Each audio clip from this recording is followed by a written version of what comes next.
how to highlight in PDF files in seconds for free using Small PDF. It's a quick and easy way to mark important information without installing any software. Let's get started. First, open your web browser and go to smallpdf.com. Once the website loads, select the Edit PDF tool. Next, click Choose Files and upload the PDF document you want to edit. Wait a few moments for the file to open in the editor. After your PDF loads, you'll now see several editing tools, including text, drawing, shapes, and the highlight tool. Click the Highlight tool, then choose your preferred highlight color and adjust the opacity if needed. Now simply click and drag over the text you want to highlight.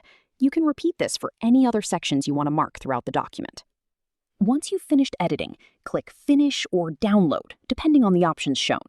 Then save the updated PDF to your device. And that's it.